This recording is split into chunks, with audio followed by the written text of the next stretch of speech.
not shared may be more important than the candidates. That's tomorrow.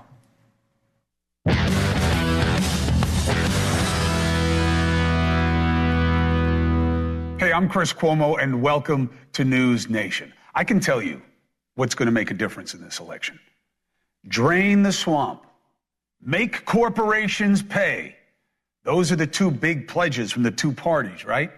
They are making promises, I submit to you, they have no intention of keeping. And I can prove it. I'm not saying that Project 2025 isn't out there with Schedule F and it doesn't have to be understood and better explained and that it doesn't make sense that Trump says he never knew anything about it. I'm not saying that the Democrats don't care about how much people make in corporations versus those who work for the corporations and how it results in drug prices. I'm saying they can't do anything about it.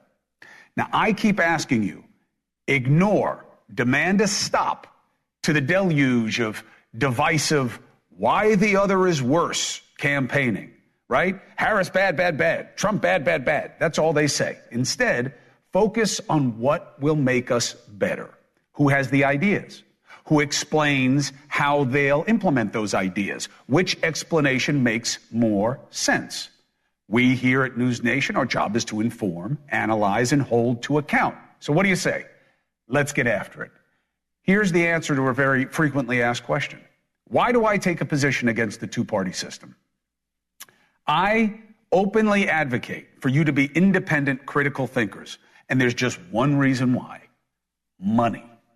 And that is why they won't answer their pledges. Money.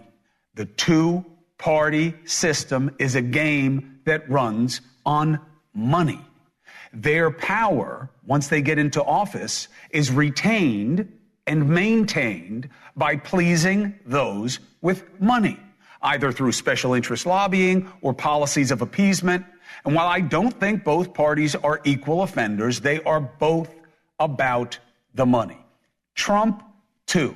I know he's rich, probably not as rich as he says, but very rich, richer than most of us will ever even imagine being. But he has gotten on the money train as much as his opponents, if not more so, and I can prove it. Here are the receipts.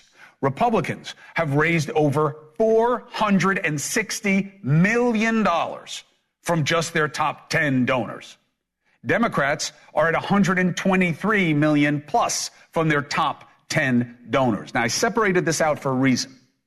Think about the access that money gets you, the action or inaction that money gets you.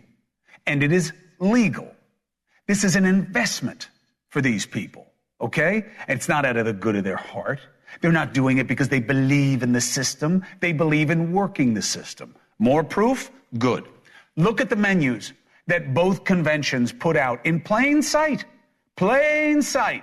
No shame in their game. Now, we shorthanded it here, okay? You get your suites, you get your hotel suites, but you get something more. You pay enough, and the Republican menu said it right there.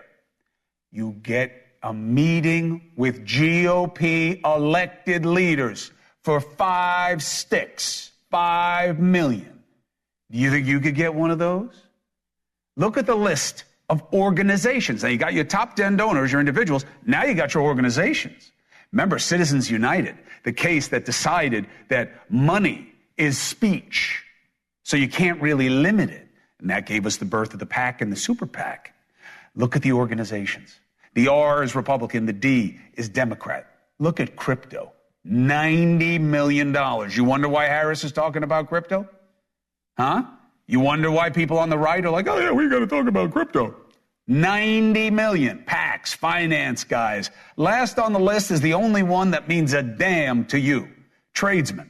And by the way, they're not getting their money's worth in terms of encouraging training and populating the next generation of members of the trades. You know, for every two that retire, they're only replaced by one. Now, here's the part that burns me the most. Both sides love to brag about how small donors are really where we're getting our money from, as if they were about the people, therefore, right? Democrats have $290 million in big donations, but over $200 million in small. That's under $200 a person. Trump has only $83 million in small donations, what I thought is interesting because he's supposedly a populist. So why doesn't he have, more regular people donors? But of course, it's all a farce, right? It's a farce that, because the numbers are almost equal for Democrats, that there's almost equal focus on you and the deep pockets. Give me a break. These are the facts, not feelings. Those are dollar amounts. And the reality is as obvious as the numbers. The conclusion for me, the money is what matters. $300 million we spent in the year 2000, and that was a lot. $10 billion is the estimate for 2024. This is not about inflation. It's not about any of that. It's about just straight up greed and money grubbing, and they are all in on it. Do you understand? And all of it is reducing any chance of the common good ever being the common goal. So be aware and demand better. Speaking of better, we're going to take our focus here to the big shift. The only ticket that was trying to oppose the two parties just quit. Bobby Kennedy joined Trump. What is this really about? Was it a good move? Who better to ask than his running mate? Bobby Kennedy Jr.'s running mate is, of course, Nicole Shanahan, who did virtually no press during the campaign. Now, she's one of these mega donors, but she actually put her money where her mouth was and got involved in the process. I don't have any problem with people spending their own money. She spent like $20 million of her own money with Kennedy. I have no problem with that. Do with your money what you want. She's open and transparent about it. She previously gave over $100 million to help elect Democrats, but now she says she too is endorsing Trump. Why? She's here to explain. Nicole Shanahan joins us now. How you doing? Hi, I'm good. How are you, Chris? Good to see you. Thank you for taking this opportunity. And first, what do you make of my lament and exposure of how much money is now motivating the game? It's refreshing to see, Chris. You just did a really great breakdown. $10 billion estimated to go into this campaign.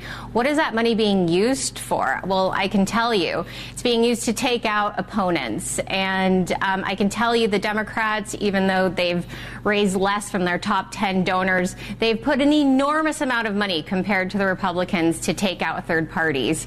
PACs specifically designed to take them out. We haven't had any of that from the Republican Party, and that has been a real learning experience for us. Could have never expected it, anticipate it, but it had a really big impact on me and how I've been trying to assess where that party actually is today, where the Republican Party is. Neither is great, as you mentioned. Both kind of are in the pockets of big business, but there are certain principles that are foundational to protecting our democracy. I think one of those principles is allowing third parties to have a free and fair opportunity to compete. And the lesson here today is that we're at a time where, as a third party, we had to decide if we were going to create a coalition. We had to figure out what our priorities were going to be. We were going to stick to our script around chronic health. That is our number one priority, has always been. And so here we are today. So how did you feel about suspending the campaign and joining Trump? Just to be transparent, I thought you guys, or at least Bobby, should have endorsed nobody because I thought it would have given you more juice for the duration of this campaign because you guys would have been commentators in chief and you could have endorsed later in the process, but he decided to do it now. Were you in favor, and if so, why? Let's be clear. The power of a third party, an independent movement, is to endorse ideas, not people. I'm not a Kamala Democrat, nor am I a Trump Republican. What I am is an independent American, laser focused on the issues. What we did on Friday was amazing because we crossed the chasm. We found somebody who was willing to put these ideas on center stage. Millions of people, for the first time, heard Bobby's voice.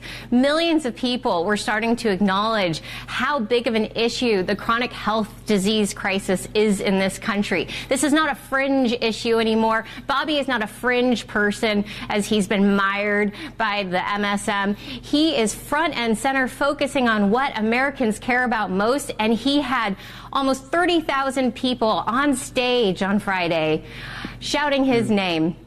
And, you know, President Trump, to his credit, put out a hand, shook his hand and said, let's do this. Let's engage on ideas that matter. Let's engage on policies that matter. We don't have to agree on everything. This is not us being absorbed into the Trump camp by any measure. This is a partnership. This is a meeting of the minds with strong boundaries and expectations.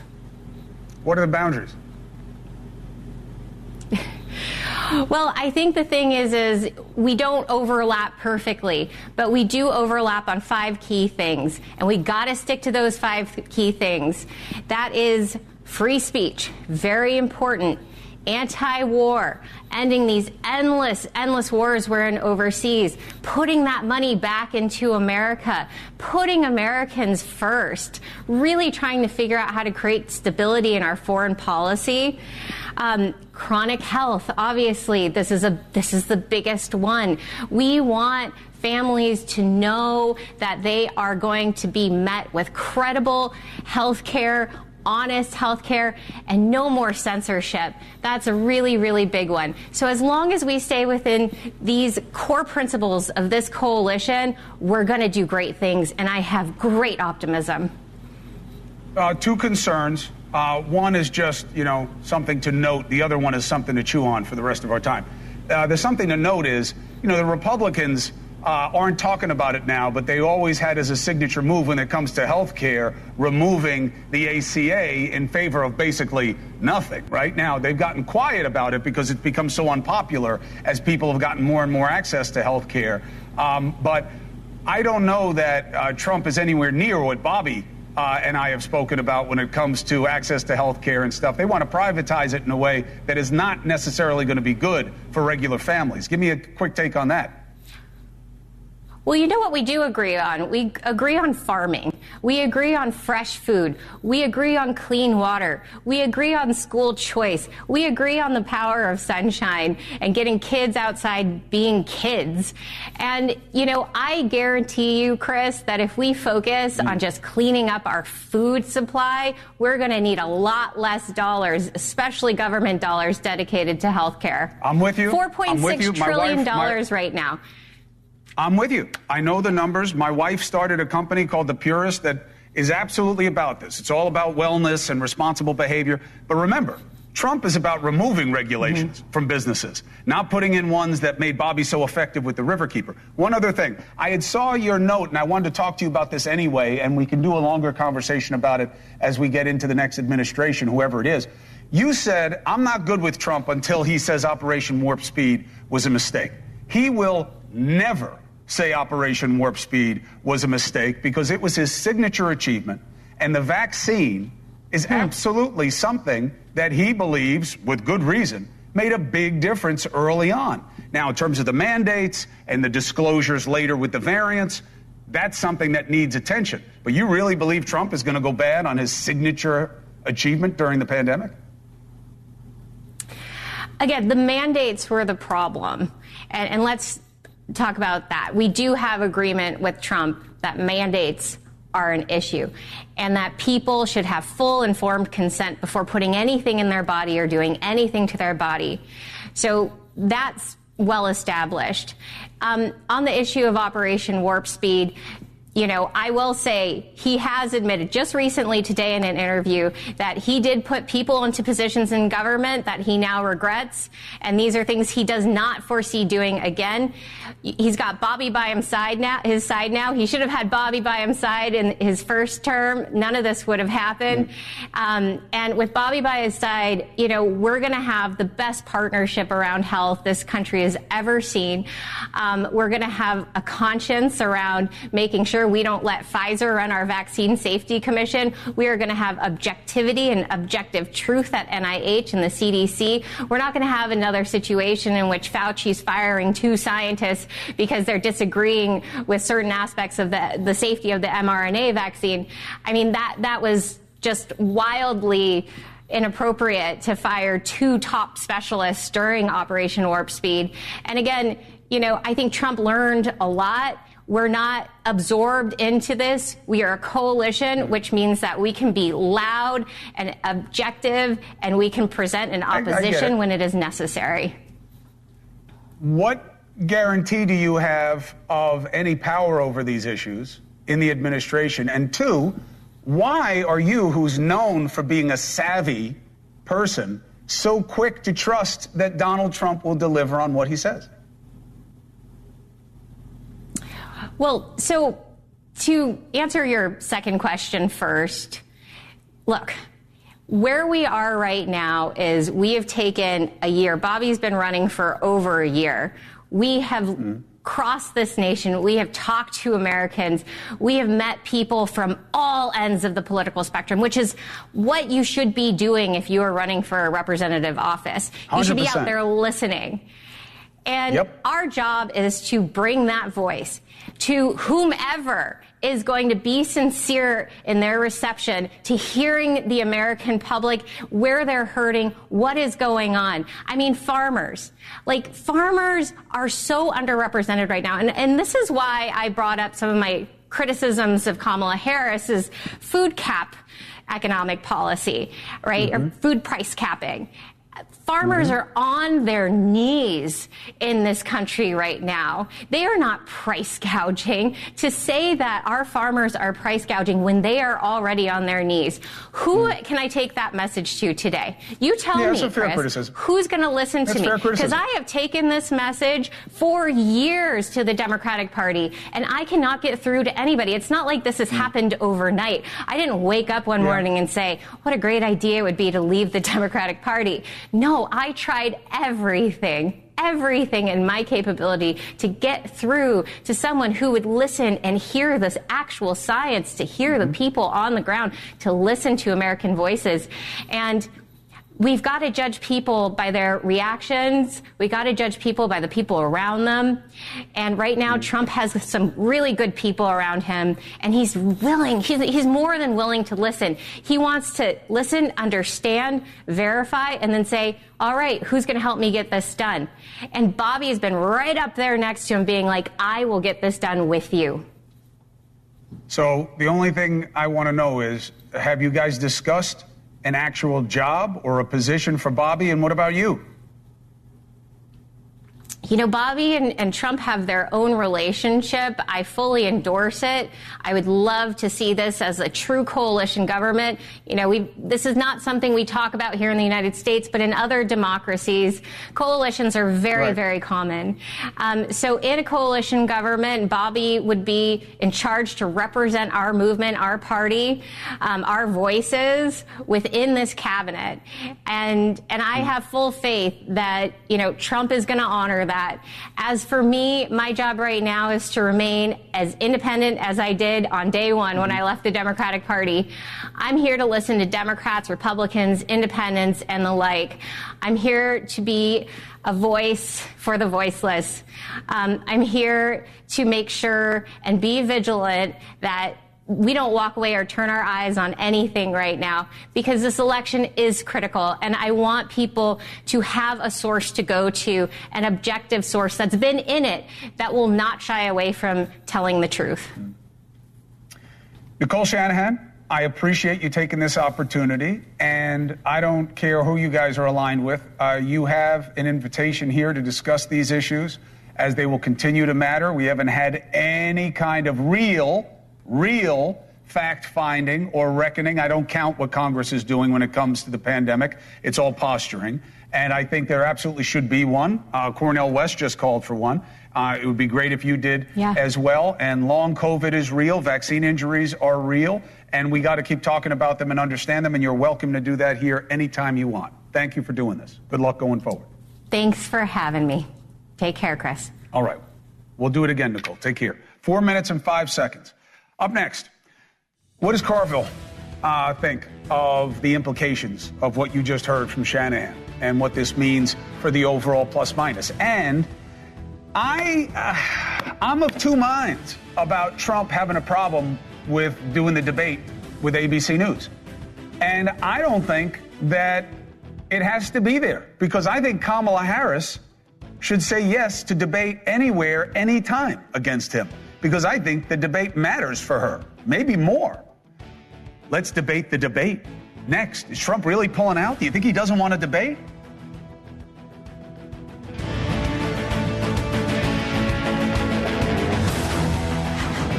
So, over the weekend, Trump slammed ABC News, which is supposed to host the September 10th debate. He also slammed its anchors, saying, why would I do the debate against Kamala Harris on that network? Today, he doubled down. Now the two campaigns are arguing over whether or not the microphones at the debate should remain open when the other candidate is speaking. Who cares? Anyway, Biden, you'll remember, requested that they be turned off. Why? Because he thought that Trump would keep talking over him. So hot mics or not, what's going to happen is this Trump trying to get out of the debate. Now, I got two better minds to debate this, but I don't know why it has to be at ABC News. I have to believe that Harris has to say yes. She needs for you to see her on a stage with Trump. And I know her people and Harris all believe that she will slice him like cheese. So I don't know why Trump would have it anywhere he doesn't want to. Let's bring in Democratic strategist James Carville and former spokesperson for Governor Doug Burgum's presidential campaign, Republican strategist Lance Trover. It's good to have you both. Jimmy, am I getting this wrong, or do you think this is much ado about nothing? If Trump is going to show up, Harris should say she'll do it wherever he wants. Well, he agreed to do the debate on September the 10th. That's a minor detail. You said we would do it. Okay. And he doesn't want to debate her. He's scared. Trump and his campaign, they don't know whether to whine their butt or scratch their watch right now.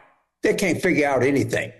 And he's dazed. He doesn't know how to react to anything. And if I'm the vice president, I show up at the appointed time, the appointed place, and I'm ready to debate. And let everybody else debate the debates.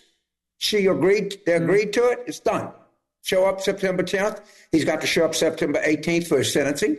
We know that's coming. Maybe they can debate. They can have another debate after he gets sentenced, and he can be in an ankle bracelet or whatever they do with him. I don't care. But I'm just saying, Jimmy, yes, he agreed. But if he's like, look, I'm not going there. They're not going to be fair to me. She's got a friend who's working in corporate. Look, I worked at ABC News. I think it's an amazing organization. That's not the point. But I'm just saying, I think Harris needs the debate. I think that in terms of her measurement with unknowns, that's why I'm pushing it that way. Well, you said the two most important words. He agreed. Okay, when you agree to something, you're supposed to follow through with it. That's the critical thing. You agreed to be there on September 10th. You knew what ABC News was. It's not some, there's nothing you found out about ABC. It's a top flight news organization. You agreed. She right. shows up. No end of discussion. She will be there on September 10th.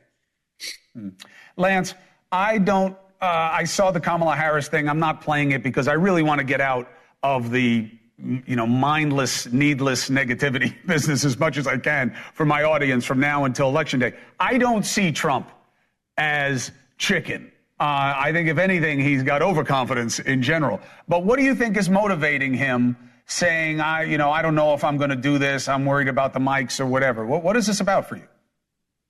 I mean, Chris, you're asking me to get in the mind of Donald Trump or predict why he's saying what he's doing. I can't get into that. Look, I think there's going to be a debate. He says a lot of things. He does this stuff. We can't live and die by everything he puts on Truth Social or Twitter, right? If we did that, the world would stop moving tomorrow. But there will be a debate. And listen, for you folks in the media and voters out there, you better hope there's a debate, because from Kamala Harris, that's all you're going to get. I mean, this woman will not do an interview. They keep saying there's this elusive August 31st deadline. Well, it's August 27th, practically. We don't have anything. This is a campaign by teleprompter. I think everybody needs to get used to it. That is the strategy they have going forward. So a debate's pretty much what every voter is going to get out there. So we better hope there is one. I think there will be one. Trump's confident he's going to show up. There's going to be a debate. Yeah. So you think this is just noise? Go ahead, Jimmy. Yeah. Interesting. He says you shouldn't pay attention to what Trump says. I agree with my esteemed colleague on here. I said, well, why would you pay any attention to anything that Trump ever said? Which to me is a searing indictment of a presidential candidate that you can't believe anything he says. But okay. I said you can't live and die by what he puts on Truth Social. I mean, I think that's pretty much a fact of what goes on social media. That's a big difference than saying we can't pay attention to what he says. That's not what I said. That's his site. Okay. I'm just saying, everybody knows he's a liar. Everybody knows he can't tell the truth. And all the vice president needs to do is show up on September 10th at the appointed place, at the appointed hour. And if he's not there, fine. But James, you would agree it is their strategy to not do interviews, for her to do as little interaction with the press as possible, right? Come on, man. She was July the 21st. In that time, she had to put a convention together. She had to pick a vice president. They had to put a campaign together. They had to merge two campaigns together. Where is it written that in the first 5 weeks of the campaign, you have to do a long-form interview? That's just a made-up thing. That's absurd. She's been quite busy and has done quite well, and she's got more things to do than sit around and wait around and do a long-form interview, of which after you do it, the press is going to forget about it anyway. To tell the voters where she stands on an issue, we don't know where. No one knows where she stands on any issue. It's not about just pleasing the press. It's about telling people where she stands on the issues. You heard her speech. She thinks that inflation is caused partly by price rigging. She thinks she ought to raise taxes on incomes over $400,000 a year and have a first-time home buyers relief fund. I mean, there's ways that you can get out what your stand on the issues is without having a long-form journalistic yap trap. And I wouldn't be surprised if she does. No offense taken. Yeah. I mean, no offense taken, Jimmy. In fairness, she has run for president before and has walked back, and her aides and unnamed sources have walked back almost every position that she took in 2020. Don't you think it's right for her to stand up? She's running for the biggget job in the world, to stand up and take some questions and just answer it. She's been a candidate for 5 weeks. Don't get ahead of yourself, man. They got plenty of time. The campaign is November the 5th is election day. I mean, listen, she's going to do an interview. By the way, she's going to do it. Running ads attacking her. Yeah, look, she's going to do an interview. Of course, they're running attack ads. Look, let's be honest. There is no premium on ideas and debating ideas for policy, Lance. We both know that. We are in the game of personality reduction. That's what we're in. But I do have a suggestion. I'll end on this. I get why he would have a beef with a lot of outlets. He does not have a beef with NewsNation. Harris does not have a beef with NewsNation. I think that if either one has a problem with the platform, they should just choose another platform and do it on the 10th. It doesn't have to be me. I don't want to moderate a debate. But NewsNation, you're not going to find a fairer platform. Jimmy, I got to jump. I appreciate you. He agreed. I know. Chris, I know. But guess what? People change their minds. The word means something. Not in politics. Not in politics, it doesn't. I've been in politics for 50 years. I think it does.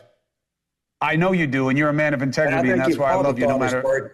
I think your brother thought his word meant something. I don't think the idea that words don't mean anything to politicians. Some it doesn't, some it does. But he gave his word. I agree. But things can change. We'll see.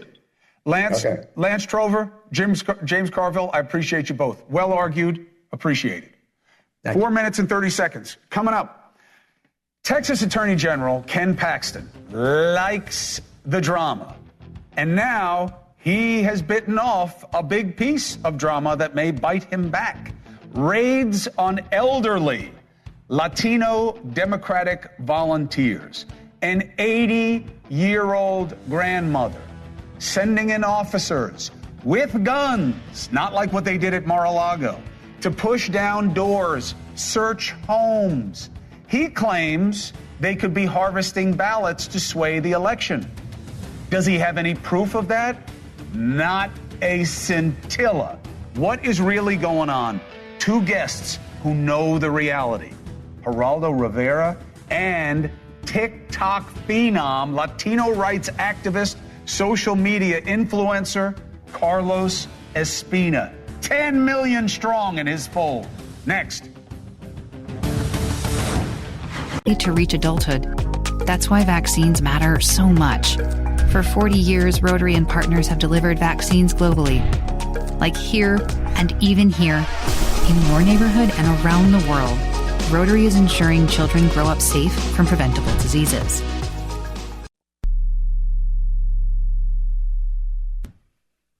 Election fraud is bad. Ballot harvesting, you know what that is, right? Where people collect ballots and theoretically try to find a way to go through them to keep the ones they want and not others and then put them in. If those things are going on, it's terrible, right? The question is, are they going on? I know you've heard they are, but have you ever seen it proven? Certainly not in court. Texas Attorney General Ken Paxton seems to like to run with the theory, though. His election integrity unit conducted a series of pre-dawn raids targeting elderly Latino Democratic volunteers and multiple Democratic politicians. No Republicans. One of the seniors targeted 80-year-old great-grandmother. She says the agents interrogated her for hours and went so far as to search her underwear. Could you keep ballots there? Her nightgowns. Could you keep ballots there? Her brassieres.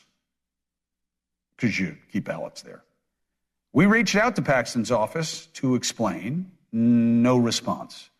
One of the largest Latino civil rights group is LULAC, and they say Paxton is only using his office to intimidate, and they may sue. I want to talk to two who feel very passionately about this and have a lot of experience in this area. NewsNation correspondent at large, Geraldo Rivera, and immigration rights activist and social media influencer. ¿Qué tal? Carlos Eduardo Espina. We met at the convention. He is like the next generation Geraldo Rivera, the way Geraldo dominated our airwaves and made 2020 appointment viewing for Americans who wanted to know. Espina is on TikTok, 10 million strong, and they both have great hair. So I will play the antagonist, okay? And we'll ping pong what's happening here back and forth. The last election, Geraldo, was rife with suggestions and allegations of rules being twisted to play to advantage, and that's what this is about for Paxton. What do you say? Well, all the allegations and no proof, Chris. Now we've gone through how many investigations, how many grand juries, how many different probes from different agencies, finding no wide-scale fraud at all. And here you are in Texas. The population of Texas now is the largest plurality is Hispanic. Latinos have now surpassed white residents of Texas, 40 to 39%. Why is it that only Latino groups are being targeted by this attorney general? Why is it that only Democrats are being targeted? You can't, I'll tell you papers, why. please, just on Latinos. I'll tell you why. Go ahead. Remember, I'm playing devil's advocate. I know you guys are going to love this clip and twist it, but I'm doing it anyway. Espina, I'll tell you why. Because the Democrats are bringing in lots of people with names like you and Rivera to pump up their voter numbers. And that's why they love having people enter illegally, because they are padding their population of potential voters by allowing people illegal access to our country. That's why he's going after them in Texas. What do you think of that argument? Well, look, I do think there are criminals, there are fraudsters in Texas, but their name is Ken Paxton. He should look himself in the mirror. He knows a lot about fraud. Just look at his criminal record. I mean, I'm not saying it. You can go look it up for yourself. So he would know a thing or two about fraud. That's the first point, which is quite ironic. The second point is, I mean, his argument makes no sense. I'm someone who works in and day out with the immigrant community. No one, absolutely no one, would come to this country, risk so much to get here, to then just end up, getting arrested for voting illegally, especially when there's so many U.S. citizens who aren't voting. I mean, that's just one of the dumbest arguments I've ever heard. If you really want to vote and you're not supposed to, I mean, it doesn't make sense. You would, try to talk to a U.S. citizen and try to convince them to vote or do something. But the fact that there's people who are undocumented, illegal, however you want to say it, who are going out of their way to register to vote and then actually doing it, I mean, that's just insane. So I think this whole thing is just ridiculous, and it's actually quite funny given the history that I just mentioned. Oh, it's not funny because it is pumping up xenophobic feelings in Texas and abroad, because people who are susceptible to this are using it as proof that they're right, even though, as Geraldo pointed out, there's been no proof. There's been no proffer. There's been no product of these searches yet. We'll see what he comes up with. But Geraldo, he says, hey, I don't have to. Look at what the governor found in Texas. 6,500 non-citizens purged from the Texas voter rolls. There's your proof right there. But what happens when there's a citizen who marries a non-citizen? Very often, or when someone, not a citizen, applies for a driver's license, very often there's confusion. There's never been, as far as I know, never been any showing at all. And this has been verified by Texas officials, state officials themselves. There's never been any showing of any widespread fraud. There have been administrative errors, the errors in confusion with the immigrants, but never any widespread fraud at all. So why is this group being targeted? Old Spanish ladies. LULAC is not a radical group. LULAC, the League of United Latin American Citizens, is the oldest civil rights group that we have. My buddy Tony Bonilla used to run it. It's a very well-regarded and not at all radical kind of group. If they feel that these old, grandmas, these abuelas, are being targeted, and they say it, this is an allegation that deserves scrutiny. This is the kind of bullying that a state in transition cannot abide, Chris. I don't know why Paxton set him up for the PR nightmare that it is searching old women. As soon as we can get any of the people who felt they were treated wrongly by these searches on TV, we're going to show them. Because if you don't find good proof, you're going to have big problems, or at least you should. On our watch, while we're doing this interview, my producer, Ben, just got in my ear and told me a judge, tell me again, Ben, a judge just blocked Biden's immigration program, which grants citizenship to spouses of citizens. So, I just made a video on that, actually. So, Carlos, what is the implication of this? Yeah, so this is the parole in place program that the Biden administration announced back in June 17th. It actually took effect at the beginning of this year, of this last week. And basically what happens is when you come into the country illegally and you marry a U.S. citizen, you don't get to adjust automatically. You have to leave your country, ask for what's known in the community as forgiveness, and then you're able to come back. So what this allowed is basically if you've been here for more than 10 years, you can do that process in the country without having to leave. It would benefit around 500,000 families, and there's already precedent for this. If you're in the military and you marry an undocumented person, they can opt for the same process. So it was something, for people who have been here for many years, paying taxes, have no criminal record, and now they're back into this uncertainty. Yes, they can still adjust status through marriage, but they have to leave the country, and you never know what happens when that's the case. So it's actually really something horrible, especially considering the people that would benefit, like I said, are people who have been here 10, 15, 20 years, contributing, paying taxes, and no criminal record because that's part of the application. So it's just devastating. I actually made a video, like I said, right before, and I was heartbroken about it. I got to jump. Geraldo Rivera, I love you and thank you. Carlos Ospina, I told you at the convention, I want to talk about these issues. I'll have you on my show. And look, here we are. Let's do it again. Thank you for your expertise and your access. And you don't have to come from me. You get Geraldo. You get it. Gracias a Carlos. Soy lleno de orgullo, hermano. No, muchas gracias, and thank you. I was watching with the News Nation while I was waiting. I'm going to have to watch it a lot more now. It's really good. It's really good. Okay, bro. Yeah. Okay, I feel like, I don't know if you guys were just talking about me, but I feel like I should be offended. No, I'm kidding. All right, fellas, thank you very much. Hasta próxima. Next time, we'll do it again. 3 minutes, 45 seconds. I'll tell you. Hasta la próxima. So, the parents of Thomas Crooks. Who's that? The man who attempted to assassinate former President Trump in Butler, Pennsylvania. They have now lawyered up. Why? Because there is a suspicion. Who knew? Did anyone help? Did they try to stop him?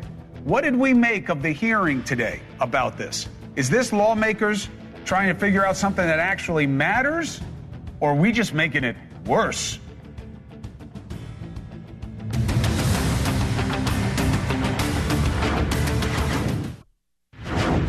All right. right, a bipartisan congressional task force is investigating the Trump assassination. Look, I'm happy it's bipartisan, okay? They visited the scene in Butler, Pennsylvania. This isn't the first time the members of Congress were there walking around on that roof. This comes days after the news that 5, at least, Secret Service agents were put on administrative leave. Now, first of all, that sometimes happens during an investigation. It doesn't mean that it's punitive. Some of them weren't even there that day, so we're not really sure what it was about, but I got people who can help us. Also, why did the killer's family just lawyer up with a big shot, too, a high-profile defense attorney? What does that tell us about what's happening here? Joining us now, better minds, former FBI agent Jennifer Coffindaffer and former Secret Service agent Paul Eklof. It's good to have you both. Coffindaffer, I don't like Congress investigating anything because they have failed to show me that they give a red cent about anything other than grandstanding. Is there anything happening here that should make me reconsider? Well, what bothers me is their backgrounds they've never done this detail. They've never put together a SMEAC. They've never done an op plan. They've never been on the ground protecting anyone. So while one has a good military background, the other was a salesman and a football player. I just don't understand, without them having other people on board to go through the information, how in the world they can make any decisions. Why don't they let the FBI do it, and then they bring in the FBI and go through their findings with them, and they can pick out any issues? You know, remember, let's remind everybody what oversight is about. Oversight is not for them to figure out what happened and bring people to justice. It's to figure out how, in their role of creating legislation, they can ameliorate a condition. And why not just do it that way, Jen? You have me. It's how it should be done. And to your point, is it a bit of grandstanding, getting their names out there? Eklof, what do you make of the family lawyering up? Do you think this is just protective? Do you believe, a lot of people were asking questions in the hearing today about whether he worked alone? Have you learned anything to feed that suspicion? I haven't learned anything that leads me to believe that his parents were aware of what he was doing, but that appears to be the biggest problem. Over the previous year, he had 25 at least purchases of firearm material and then 6 purchases of hazardous bomb-making material, including ammo cans and some boxes that have been shown to have been marked hazardous material. This house is tiny, and one of the bombs was in his bedroom. How could they not be aware that packages were arriving marked hazardous material, labeled to other people at their home, and their son had been working on them? I find that baffling, so it's probably a good thing they got lawyers. Ethan Crumley's parents are serving over 10 years just for providing a firearm. Fair point. Give me a quick take, Paul, on the people being put on admin leave.